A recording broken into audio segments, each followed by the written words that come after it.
Hello दोस्तों, नमस्कार। मैं पारस आपके अपने यूट्यूब चैनल मैथ विद पारस पर आपका स्वागत करता हूं। आज से मैं प्रारंभ कर रहा हूं न्यू बैच कक्षा 9 के लिए, जिसमें मैं आज पहला चैप्टर संख्या पद्धति पढ़ाने वाला हूं। आइए और हम लोग आज पढ़ते हैं संख्या पद्धति।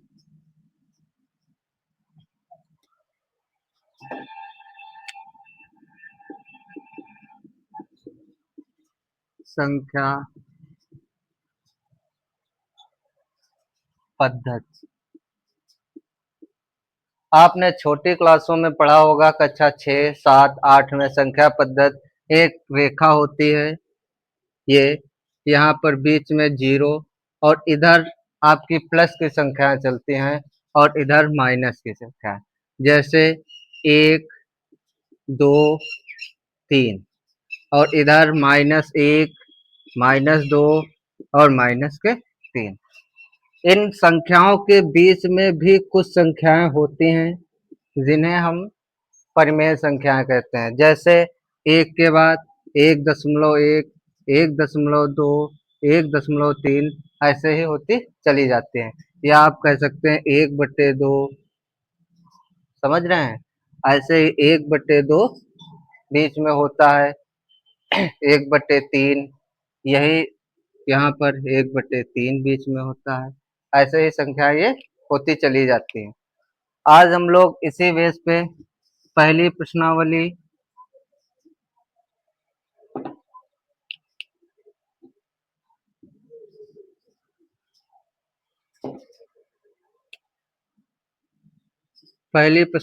पढ़ेंगे। पहली प्रश्नावली पढ़ेंगे। पहली प्रश्नावली में दिया गया है, क्या शून्य एक प्रमेय संख्या है? क्या इसे पी वाई क्यू के रूप में लिखा जा सकता है? इसमें पूछा गया है कि क्या, पहला क्वेश्चन है, क्या शून्य एक परिमेय संख्या है? क्या इसे पी अपान क्यू के रूप में लिखा जा सकता है? ये क्वेश्चन है। इसे पूछा गया है कि क्या शून्य एक परिमेय संख्या है, इसे पे वाई क्यू के रूप में लिखा जा सकता है? जहां पर आपका क्यू जो है 0 नहीं है, तो हम लिखेंगे हाँ। क्या लिखेंगे? हाँ। कैसे? जैसे जब क्यू 0 नहीं है तो 0/1, ठीक, 0/1 लिख सकते हैं। लेकिन 0/1 लिख सकते हैं या 0/2 लिख सकते हैं, क्यू, क्योंकि क्यू जो है शून्य के बराबर नहीं है। हम लोग ये ध्यान रखेंगे, इसने कहा है कि क्यू नॉट इक्वल टू शून्य। क्यू जो है शून्य के बराबर नहीं है, तो हम लोग लिख सकते हैं क्यू का मान हम लोग कुछ ले सकते हैं। क्यू का मान 1, 2, 3, 4, 5 ले सकते हैं। क्या कहा है? क्या शून्य एक परिमेय संख्या है? तो हम लोग लिखेंगे हाँ। लिख सकते हैं 0/1, 0/2। ये नहीं लिख सकते हैं 2/0। ठीक, तब परिमेय संख्या नहीं बनेगी। ठीक है, नोट कर लीजिए।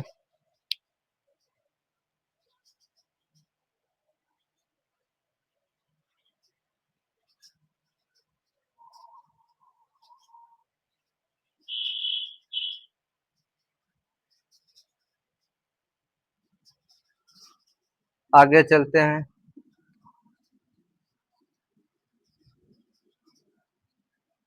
क्वेश्चन नंबर 2 देखते हैं। क्वेश्चन नंबर 2 है, 3 और 4 के बीच 6 परिमेय संख्या ज्ञात कीजिए। क्या कहा है? 3 और 4 के बीच 6 परिमेय संख्या, 3 और 4 के बीच 6 परिमेय संख्या ज्ञात कीजिए।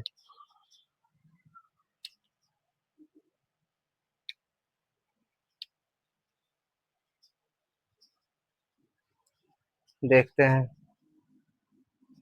देखिए, सबसे पहले अगर एक फार्मूला आप नोट कर लो, P अपान क्यू बटे 2, मतलब दोनों संख्याओं को जोड़ दो, 3 प्लस 4 बटे 2, 4 3 7, 7 बटे 2। अब 2 से इसको काटो, 2 एकम 2, 2 तिहाई 6, नहीं जाएगा। ठीक, तो एक बचा, नहीं जाएगा, दशमलव लगाया, 2 पंजे 10। क्या किया? 2 तिहाई 6, फिर एक बचा यहाँ पर, नहीं जाएगा, दशमलव लगाया, फिर एक जीरो बढ़ाया, 2 पंचे 10। तो आपकी एक संख्या ये आ गई 3.5। अब जब ये आ जाए तो चाहे यही फार्मूला लगाते चले जाओ या देख लो, 3.5, तो 6 लिखनी है, 6 परिमेय संख्याएं, 6 परिमेय संख्या लिखनी है। तो 3.5 इसको लिख दो बीच में, इसके आगे लिख दो 3.1, 3.2, 3.3 और 3.4 और 3.5, बीच में ही तो है। और फिर और आगे 3.6 हो गई। 6, 1 2 3 4 5 6, एक लिख लो, एक निकाल लो, ये आ गई आपकी बीच की परिमेय संख्या। ऐसे ही आप जा सकते 3.7, 3.8, 3.9, फिर आ जाएगा आपका 4, फिर 4 आ जाएगा। तो 4 के बीच में तो 4 आता नहीं, 3 और 4 के बीच में कौन कौन सी आएगी? 3.1 आएगी, 3.2 आएगी, 3.3 आएगी, 3.4 आएगी, 3.5 आएगी, 3.6 आएगी। ठीक है, क्या करना है? पहले दोनों को जोड़ दो और 2 से भाग दे दो। ठीक, चलिए नोट कर लीजिए।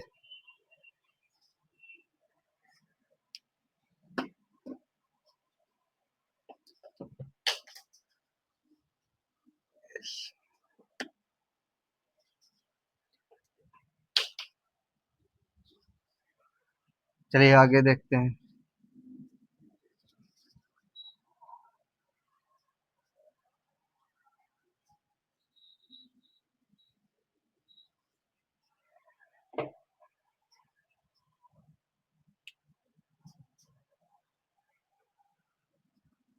क्वेश्चन नंबर 3 है,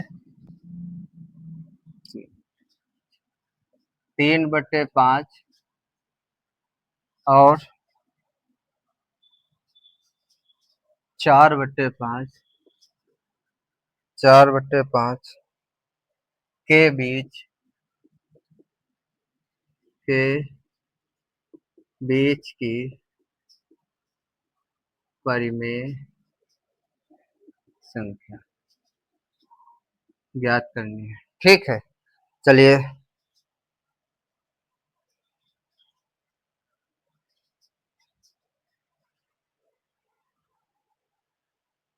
देखिए, इसको हम दूसरे तरीके से बताते हैं। 3/5,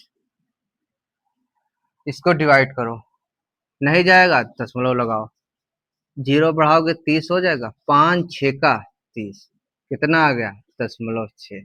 और ऐसे ही इसे काटो, 4/5, नहीं जाएगा, दशमलव का लगाओ, जीरो बढ़ाओ, 5 8 40, दशमलव आ गया तुम्हारा 8। ठीक, अब कितनी बताना है? बीच की परिमेय संख्या है 5। कितनी बताना है? 5 परिमेय संख्या बताना है, 5 बताना है। कितनी बताना है? 5। अब आपका 0.6 और 0.8 आ गया। अब इनके बीच की परिमेय संख्याएं आपको बतानी है।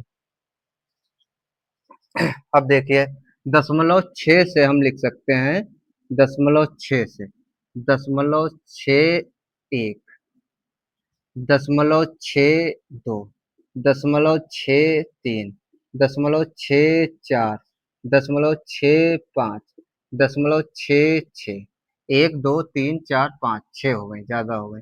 ऐसे ही 0.66, 0.67, दशमलव जो है 68, 0.69, 0.70, फिर 8 तक ऐसे ही जा सकते हैं। 0.71, 72, 73, 74, 75, 76, 78, 79, फिर 8 आ जाएगा आपका दशमलव। तो वहीं पर रुक जाएंगे। कितनी बताना था? 5 बताना था, तो 5 हमने बता दी। 0.61, 0.62, 0.63, 0.64, 0.65। 0.6 के आगे चलते चले जाओ। 0.6 का मतलब 60। 60 बोलते नहीं है, हमने बोल दिया है 60 इसको कहते नहीं, 0.60। इसके आगे चले जाओ, 0.61, 0.62, 0.63, 0.64, 0.65। ठीक है, नोट कर लीजिए। बहुत ही सरल एक्सरसाइज है।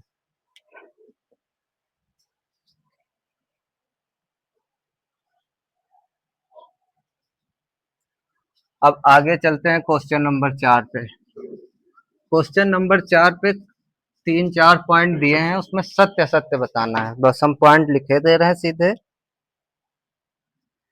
ये बुक जो है यूपी बोर्ड में चलती है, वही हम पढ़ा रहे हैं। ठीक है, और आपको और से क्वेश्चन मिलेंगे बहुत से, वो हम देखेंगे, खोजेंगे एक्सरसाइज खत्म होने के बाद। ये पूरी एक्सरसाइज जब खत्म हो जाएगी, पहला चैप्टर खत्म हो जाएगा, उसके बाद कुछ क्वेश्चन आपको मिलेंगे। देखिए क्या है। प्रत्येक प्राकृत संख्या एक पूर्ण संख्या होती है। प्रत्येक प्राकृत संख्या एक पूर्ण संख्या होती है। ये आपका सत्य सत्य है। और दूसरा आपका दिया है, दूसरा दिया है प्रत्येक पूर्णांक संख्या एक पूर्ण संख्या होती है। प्रत्येक पूर्णांक संख्या एक पूर्ण संख्या होती है।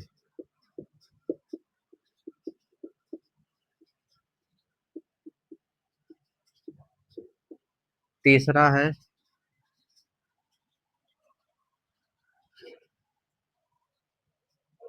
प्रत्येक परिमेय संख्या, प्रत्येक परिमेय संख्या एक पूर्ण संख्या होती है।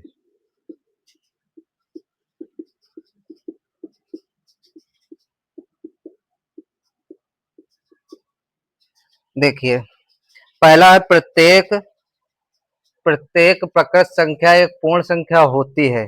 प्रकृत संख्याएं क्या होती हैं वो हमने बताई है। ये आपका हो जाएगा हाँ। अगर आपको इन संख्याओं के बारे में जानकारी चाहिए तो हमारे इसी चैनल पे कक्षा 6 का एक वीडियो पड़ा है, उसको आप पढ़िए, आपको इन संख्याओं की जानकारी मिल जाएगी। और अगला है क्या प्रत्येक पूर्णांक संख्या एक पूर्ण संख्या होती है? तो नहीं, इसमें क्या आ जाएगा? नहीं।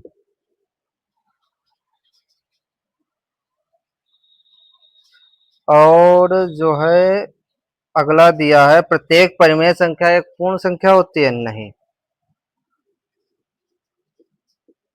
हम लोग यहीं पर चल रहे हैं। तो परिमेय संख्या होती है पी अपॉन क्यों, मतलब दशमलव में आती है वो, 3 6 3 7 ऐसे करके। तो जो संख्या दशमलव में आएगी ये क्या पूर्ण है? ये नहीं पूर्ण है। आपकी एक्सरसाइज पहली खत्म होती है 1.1 यहीं पर।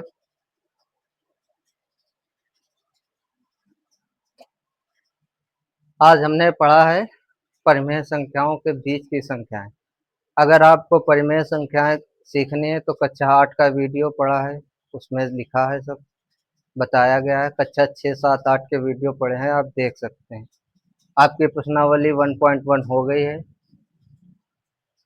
हमने जैसा भी पढ़ाया कमेंट में ज़रूर बताएं और हमारे वीडियो को देखने के लिए धन्यवाद।